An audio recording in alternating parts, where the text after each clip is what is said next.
ওমা, তোমাকে আলু ভাজা করতে বললাম, তুমি তো এখানে আলু ভর্তা করে ফেললে। এটা আলু ভর্তা হচ্ছে? হ্যাঁ, তবে না তো কি, আলু ভাজা কেটে দেওয়া হলো, আলু ভর্তা হয়ে গেল। মানে আলুটা হচ্ছে চন্দ্রমুখী আলু তো, হুম। আগে দিয়েছি, দিয়ে একটুখানি ভেজে নিয়েছি, নিয়ে তারপরে পেঁয়াজ কাঁচা লঙ্কা রসুনটা দিয়েছি। হ্যাঁ, ওইটা নাড়তে নাড়তেই পুরো ঘন্ট হয়ে গেছে।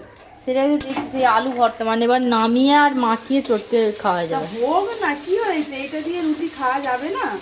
না, ডিম ভাজবে না? এই তো ডিম নিয়ে রেখেছি চারটে, ভাজবো, দাঁড়া না, এটা নাবাই না দিয়ে ভাজবো। বাবা আবার হ্যাঁ, বলছে দুটো ডিম। বাবা ঘর থেকে দুটো ডিম কেন, তোমার শুকনো, এই তো শুকনো বোঁদে এনে রেখেছো। ঠিক আছে, তোমরা বুটিটা খেতে হবে না, আমাকে একটা ডিম ভাজা দিয়ে দুটো। না না, শুকনো বোঁদে আর রুটি খাবে? এই ডিম ভাজা, আলু ভাজা, রুটি চলবে? হ্যাঁ চলবে। নিয়ে বসে পড়েছি, তাড়াতাড়ি নিয়ে খা। দিলে তো খাবো। দেখ বাবু, আলু ভাজাটা কেমন লাগছে খেতে? ভালো লাগে। ভালো লাগছে? দিদি বলেছিল ওইটা কি হচ্ছে, আলু ভর্তা হয়ে গেছে। আমি খেয়ে নেবো শুনতে।